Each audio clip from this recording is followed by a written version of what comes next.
네, 저는 오늘 인천 상륙작전 기념관에 와 있습니다. 자, 여기는 지금 자유수호의 탑이라고 되어 있는데 여기 전투부대 파견국이 여기에 기록이 되어 있네요. 이 위치가 굉장히 좋은 것 같습니다. 네, 전투부대 파견국이 오스트레일리아, 에티오피아, 네덜란드, 태국, 벨기에, 프랑스, 뉴질랜드, 터키, 캐나다, 그리스, 필리핀, 영국, 콜롬비아, 룩셈부르크, 남아프리카 공화국, 미국, 그리고 의료지원국으로는 덴마크, 스웨덴, 인도, 독일, 이탈리아, 노르웨이. 굉장히 많은 국가들이 한국전쟁에 파견을 했었죠. 호크가 있네. 네, 해병대 장갑차. 그때 당시에 사용했었던 그런 장갑입니다. 굉장히 크네요. LVT. 이게 상륙 장갑차네요. 상륙 장갑차. LVT 상륙 장갑차. 해상에서 육상으로 병력 및 장비를 수송하는 데 사용된 장비. 수용 인원이 25명, 승무원 3명, 13.7톤. 이야, 엄청나네요. 엄청 크대요, 진짜. 기관포가 본데요. 기관포. 중고사 기관총. 소련에서 생산된 중고사 대공포. 6.25 전쟁 당시 북한군이 대공용으로 운영하였다. 북한군이 사용한 거네요. 저 호크 유도탄, 제가 공군에서 있을 때 이 호크 유도탄을 조립도 하고 그랬었는데, 여기서 가짜 모의탄을 보니까는 좋게 느껴지지 않네요. 지난 1960년부터 미 육군에 배치된 지대공 미사일로 중저고도로 침투하는 적기를 요격하기 위해 1950년부터 개발되었다. 1964년에 배치된 그거를 2010년대까지 사용했으니까 거의 50년을 운용한 장비죠. 호크 유도탄이 얼마나 오래된 겁니까? 이미 지금은 뭐 퇴역해가지고 없는 장비이긴 한데 그래도 오래 사용했습니다. 제가 유도탄 분해 조립도 하고 또 레이더하고 발사대 이런 것도 정비를 했었는데, 옛날 장비라서 참 그거 운용하는데 참 어려움이 있었던 것 같아요. 지금은 이제 천궁으로 바뀌어가지고 되게 좋아졌죠. 근데 그거를 새로 배워야 하는 그런 상황이었기 때문에 그것을 할 생각이 없어가지고, 새로 배운다면 차라리 좀 더 나와가지고 좀 더 지속적으로 할 수 있는 그거를 배우는 게 낫겠다고 생각을 해서 나온 거죠. 인천 상륙작전 기념관. 어떤 이유로도 전쟁은 막아야 하며 이런 비극이 이 땅에 또다시 되풀이되어서는 결코 안 된다. 그 길은 국력을 신장시켜서 평화적 통일을 성취하는 길뿐이다. 함포. 대공용 함포로서 한국 해군 초창기 도입한 백두산호의 주포였다. 6.25 전쟁 시 한국 해군 구 잠함 및 경기함에 설치되어 인천 상륙작전을 비롯한 각종 해상 작전의 주력 함포로 공헌하였다. 실제 운영된 장비 같아요. 그리고 이게 8미도 등대 영화 세트. 이게 영화 세트. 여기서 영화를 찍었나? 8미도 등대는 1903년 4월 준공되었으며 높이 7.9m, 지름은 2m이다. 6.25 전쟁 중에 켈로 부대 대원들이 이 등대를 탈환해 1950년 9월 15일 불을 밝힘으로써 인천 상륙작전 성공적으로 이끈 길잡이 역할을 하였다. 등대로 신호를 보내가지고 상륙 타이밍을 이거로 했었던 거죠. 2016년 제작된 영화 인천 상륙작전에서 사용되었던 등대 무용으로 인천영상위원회가 기증한 것이다. 제가 이렇게 내려와가지고 이쪽으로 내려가면 또 야외 전시실이 있네요. 전투기가 저쪽에 있는데 군대 안에 있는 것 같네요. 지금 기분이 왠지. 매점, 휴게실 매점 저런 거 보니까 전망대, 카페. 공군 전투기인데 비행기가 커요. 보라매 공원에 가도 이런 전투기가 있는데 전투기가 너무 마감이 좋아 보이지 않아요.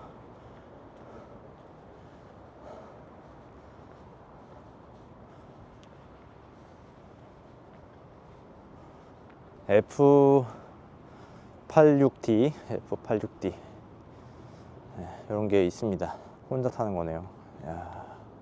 이런 거를 실제로 조종했었던 사람의 특별한 것 같습니다. 이런 전투기를 조종할 수 있는 거는 태어나가지고 그 특별한 역할을 한다는 거에 있어가지고 중요한 역할을 한 거죠. 특별한 사람이죠, 되게. 제로원 항공기. 관측기네요, 관측기. 그러네요, 관측기. AN2기 그런 거 나무로 만들었는데, 북한의 AN2기 그런 거하고 좀 비슷한 것 같습니다. 항공기가 뭐 그렇게 정교하게 만들어진 건 아니다. 그런 걸 느낄 수가 있습니다. 옛날에 오래됐으니까 지금의 스텔스 전투기 그런 거에 비하면 진짜 허접하죠. 요즘에 항공기들이 얼마나 많이 발전이 된 건지 그걸 새삼 또 느낄 수가 있습니다. 다 왔네요. 여기가 이제 다 전부 다예요. 그냥 여기 이 도로를 몇 번 지나가긴 했었는데 이런 장소가 있을 줄 예상을 못 했었는데 이렇게 또 걸어 다니면은 느리게 걸으면은 또 새로운 곳을 볼 수가 있어요. 알지 못했던 그런 것들이 내부에 이렇게 있는 거죠. 함정이 있군요. 여기에 ACVP라고 하는 여기 이제 상륙할 때 쓰던 그런 것 같습니다. 상륙 이렇게 보면은 여기에 상륙하는 거 여기다가 이렇게 전시해 놨네요. 랜딩 크래프트 비클 퍼소넬 1950년 6.25시 인천 상륙작전에 참전하여 병력 장비 소형 차량 경전차 지프 등을 운반했던 상륙주정 예, 이렇게 생겼네. 여기에 이런 게 있었군요. 전시를 잘 해놨네요. 여기 길에다가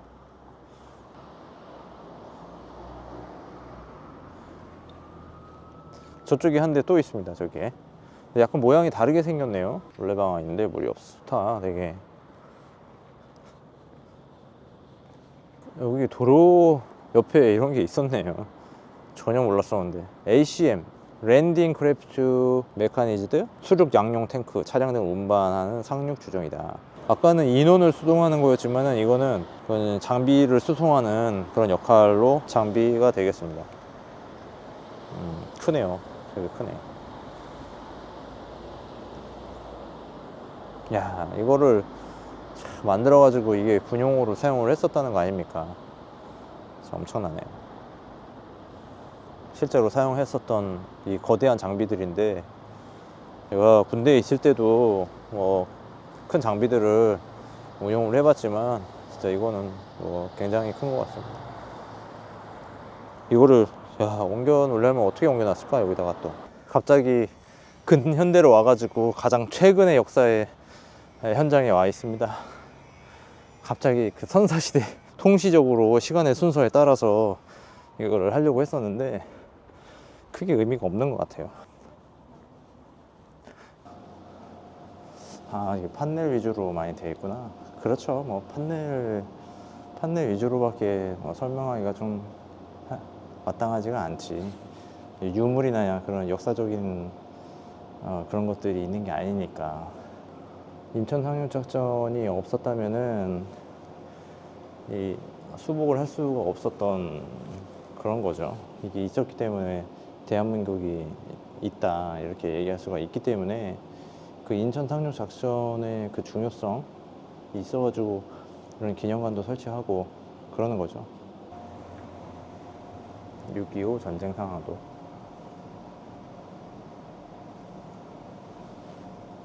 북한군 남침 6.25부터 9월 14일까지 서울 소의 9월 29일 50년 9월 15일이구나.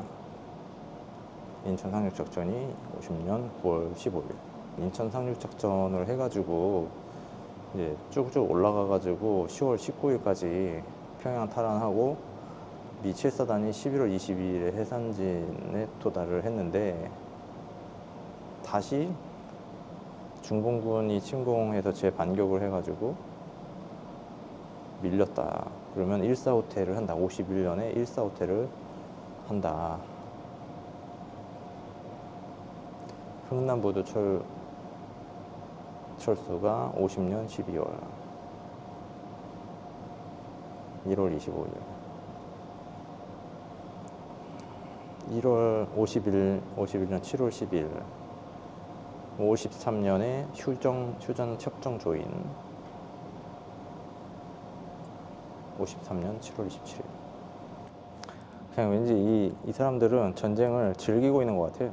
표정들이 그냥 전쟁이 났으면 무서워가지고 벌벌 떨었을 텐데 사람들은 그냥 막 전쟁을 하는 것이 익숙해가지고 특히 이제 그런 장군 이런 사람 미국의 그런 사람들은 그냥 전쟁 자체를 그냥 즐기는 거니까 어려움이 없었던 것 같아요.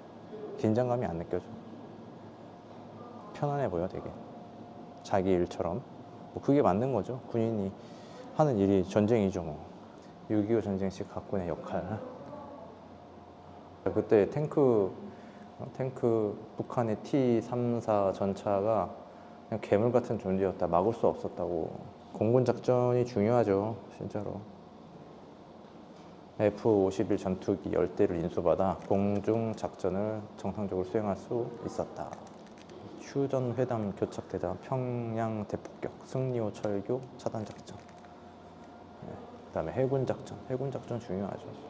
6월 26일 의정부 북쪽을 방어하기 위해서 후병 교도 대대를 이끌고 출동한 김풍의 소령은 105mm 대공포. 이걸로 105mm 해병 작전. 6.25 전쟁을 통해 비약적인 발전을 거듭했다. 육군사관학교를 수석으로 졸업해가지고 육군 참모총장까지 임명이 됐다. 육군 대장으로 퇴역했지만 현역으로 복귀해서 남서태평양 지역 사령관으로 태평양 전쟁을 승리로 이끌었다. 대단한 인물들이에요. 대단한 인물들이야. 나도 좀 역사에 이름을 남겨야 되는데 중요한 역할을 해가지고. 근데 조용하게 살다가 가는 것도. 육군 17연대 1948년 육군 17연대장이 임명되었으며 1950년 8월 수도사 단장으로 낙동강 방어선에서 북한군의 침공을 격퇴하고 영천 전투에서 승리를 발판으로 마련하였다. 육군 17연대를 이끌고 인천 상륙작전의 지상군으로 참전하여 서울 탄압 및 적의 경참선 차단을 성공적으로 수행하였다. 전 육군 참모총장 백선엽 장군의 동생으로 1960년 육군 총장으로 예편하였다.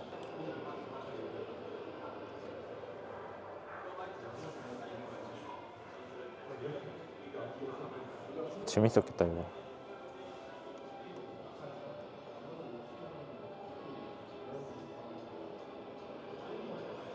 항공모함. 상륙 돌격 그린비치. 되는 건가? 상륙 돌격. 저쪽에 그린비치. 한국해병대 기동로. 저쪽이. 메가더 장군이 근데 한국 사람 같이 생겼다. 여기는 이제 북한 사람 같이 생기고.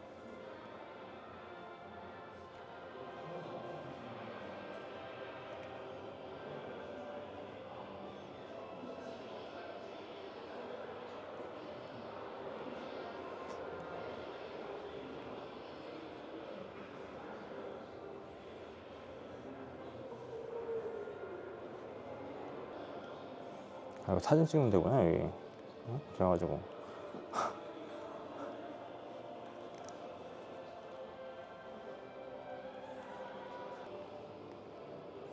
실제 사용하던 건가 이게?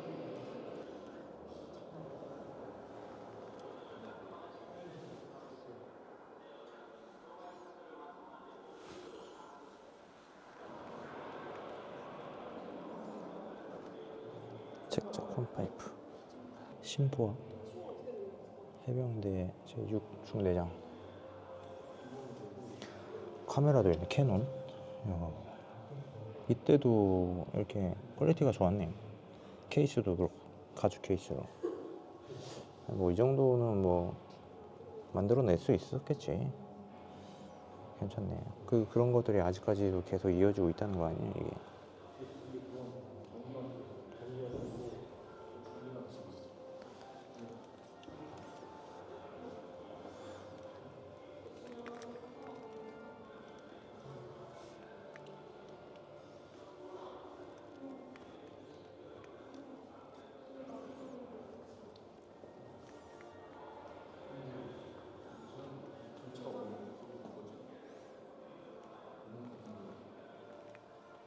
MG50.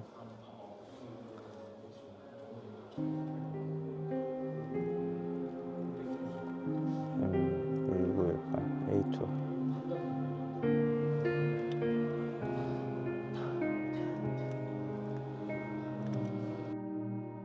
어머니께 보내는 편지.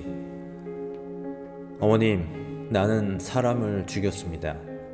그것도 돌담 하나를 사이에 두고 10여 명은 될 것입니다. 저는 2명의 특공대원과 함께 수류탄이라는 무서운 폭발 무기를 던져 일순간에 죽이고 말았습니다. 수류탄의 폭음은 저의 고막을 찢어놓고 말았습니다. 지금 이 글을 쓰고 있는 순간에도 제 귓속은 무서운 굉음으로 가득 차 있습니다. 어머님, 괴뢰군의 다리가 떨어져 나가고 팔이 떨어져 나갔습니다. 너무나 가혹한 죽음이었습니다. 아무리 적이지만 그들도 사람이라고 생각하니, 더욱이 같은 언어와 같은 피를 나눈 동족이라고 생각하니 가슴이 답답하고 무겁습니다. 어머님, 전쟁은 왜 해야 하나요? 이 복잡하고 괴로운 심정을 어머님께 알려드려야 내 마음이 가라앉을 것 같습니다. 저는 무서운 생각이 듭니다. 지금 저 옆에는 수많은 학우들이 죽음을 기다리고 있듯 저기 덤벼들 것을 기다리며 뜨거운 햇볕 아래 엎드려 있습니다. 저도 그렇게 엎드려 이 글을 씁니다. 괴뢰군은 지금 침묵을 지키고 있습니다. 언제 다시 덤벼들지 모릅니다. 저희들 앞에 도사리고 있는 괴뢰군 수는 너무나 많습니다. 저희들은 겨우 7일면 뿐입니다. 이제 어떻게 될 것인가를 생각하면 무섭습니다. 어머님과 대화를 나누고 있으니까 조금은 마음이 진정되는 것 같습니다. 어머님, 어서 전쟁이 끝나고 어머니 하고 부르며 어머님 품에 덜썩 안기고 싶습니다. 어제 저는 내복을 제 손으로 빨아 입었습니다. 비린내 나는 청결한 내복을 입으면서 저는 한 가지 생각을 했던 것입니다. 어머님이 빨아주시던 백옥 같은 내복과 제가 빨아 입은 그다지 청결하지 못한 내복의 의미를 말입니다. 그런데 어머님, 저는 그 내복을 갈아입으면서 왜 수위를 문득 생각했는지 모릅니다. 어머님, 어쩌면 제가 오늘 죽을지도 모릅니다. 저 많은 적들이 저희들을 살려두고 그냥은 물러갈 것 같지가 않으니까 말입니다. 어머님, 죽음이 무서운 것은 결코 아닙니다. 어머니랑 형제들도 다시 한번 못 만나고 죽을 생각하니 죽음이 약간 두렵다는 말입니다. 하지만 저는 살아가겠습니다. 꼭 살아서 돌아가겠습니다. 왜 제가 죽습니까? 제가 아니고 제 좌우에 엎드려 있는 학우가 제 대신 죽고 저만 살아가겠다는 것은 절대로 아닙니다. 천주님은 저희 어린 학도들을 불쌍히 여기실 것입니다. 어머님, 이제 겨우 마음이 안정되는군요. 어머니, 저는 꼭 살아서 다시 어머님 곁으로 달려가겠습니다. 웬일인지 문득 상추쌈을 재검스럽게 먹고 싶습니다. 그리고 옹달샘에 이가 시리도록 차가운 냉수를 벌컥벌컥 한없이 들이키고 싶습니다. 어머님, 놈들이 다시 다가오는 것 같습니다. 다시 또 쓰겠습니다. 어머니 안녕. 안녕? 아뿔싸, 안녕이 아닙니다. 다시 쓸 테니까요. 그럼 이따가 또. 당시 전쟁의 참담함과 어머님에 대한 절실한 그리움을 담고 있는 어린 학도병의 마지막 편지는 끝내 붙여지지 못한 채 그가 전사한 다음날 핏자국에 얼룩져 글씨도 알아보기 힘든 상태로 주머니에서 발견되었다고 합니다. 이 당시 이제 전쟁의 아픔, 전쟁의 어떤 참혹함, 전쟁을 할 수밖에 없었던 그 강제력이 있었는데, 지금 우리는 얼마나 어떻게 보면 행복한 삶을 살고 있는 것입니까? 그것을 한번 되새겨야 돼요. 우리가 지금 이렇게 행복할 수 있는 거, 물질의 풍요로움과 내가 하고 싶은 거는 다 하면서 사는 이 세상을 살아가는 것은 어쩌면 이러한 전쟁을 통해서 이 나라를 지켜왔던 사람들이 있었기 때문에 이러한 행복을 누릴 수 있는 것 아니겠습니까? 그래서 어찌 보면은 우리가 괴로워할 일도 없고 또 아파할 일도 없고, 돈을 내가 원하는 대로 벌지 못한다고 해가지고 힘들 이유도 없는 겁니다. 내가 어디 가든지 먹을 것이 풍족하고 물도 마음껏 마실 수 있고 무엇이든지 하고 싶은 거 다 하면서 살 수 있는 그런 세상인데, 그러한 시간 동안에 나를 좀 더 발전시키고 또 더 나은 내가 돼서 뭔가 나라의 어떤 삶, 사회에, 세계에 공헌하고 헌신할 수 있는 그런 사람이 되도록 하는 것이 이들에게 보답할 수 있는 그런 길이라고 생각합니다. 결국 이들이 이런 노력을 했다는 것은 어떤 후손들에게 자신의 나라를 지켜서 물려주고자 했던 그 마음이 아니겠습니까? 그렇기 때문에 우리는 더욱 열심히 해야 되는 것이죠. 그것이 지금 내가 할 수 있는 일이라고는 어쩌면 공부밖에 없는 그런 상황 속에서 그것을 열심히 해야만 삶을 잘 사는 것이고 이 세상을 제대로 살아가는 것일 겁니다. 여기 보면은 또 메가더 장군 나무가 있다고 하는데, 그래서 아직까지 이 나무가 잘 살아있는 걸 보면 이 메가더 장군의 정신이 여전히 이곳에 남아있다, 이렇게 여기면 될 것 같습니다. 미국 위스콘신 주에 있는 종자를 기증받아 가지고 14년간 키운 후 6.25 전쟁 당시 메가더 장군의 지휘로 전세를 역전시켜 구국의 계기가 되었던 인천 상륙작전의 의미를 널리 알리고 자유의 소중함을 일깨워주기 위해 2003년 9월 15일 제 53주년 인천 상륙작전 기념일을 맞아 이 자리에 심게 되었다. 딱 그 나무를 심기 위한 그 자리네요, 여기가. 이거를 심을 때 되게 기념적이었을 텐데, 정말 이거를 심는 그 행사 자체가 의미가 있었을 텐데, 그런 생각을 해보게 되네요. 자기 이름을 남긴 나무, 굉장히 의미가 있네요.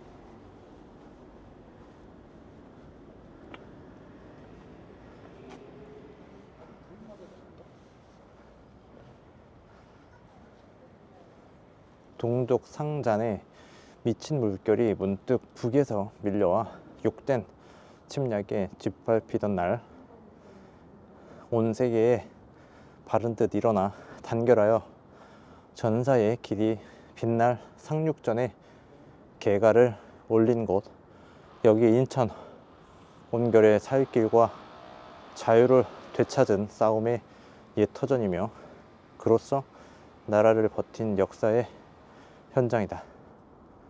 그 매운 정신 횃불처럼 민족의 가슴을 밝히는 언덕에 용사들의 뜻을 기리는 시민의 정성을 모아 기념관을 세우니 하루빨리 이 강산 한 덩어리 되도록 저 산과 바다에 우리 모두 맹세하여 나가는 바탕 되리라.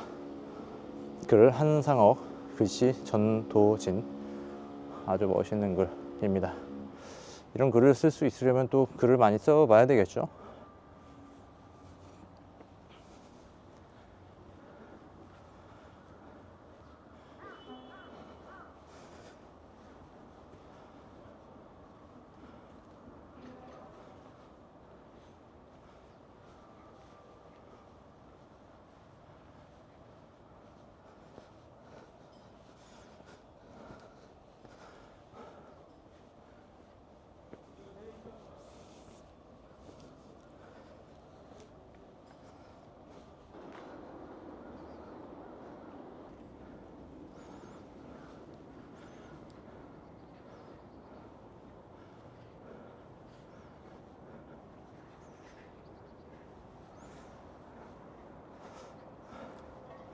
자, 이렇게 해서 오늘 인천 상륙작전 기념관 좋은 것을 생각할 수 있는 그런 계기였어요. 중학교 3학년 학도병의 편지를 읽었을 때 내게 주어진 이 행복을 제대로 어떻게 보면은 뭐 누린다 이런 표현을 쓰기에는 좀 맞지 않는 것 같기도 하고, 한편으로 이런 행복을 잘 활용해야 되겠다는 생각이 들어요.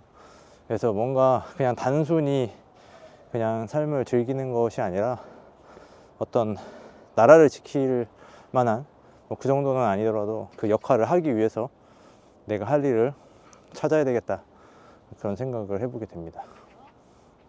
여기까지 하도록 하겠습니다. 그럼 다음 시간에 또 인사드리겠습니다. 고맙습니다. 안녕히 계세요.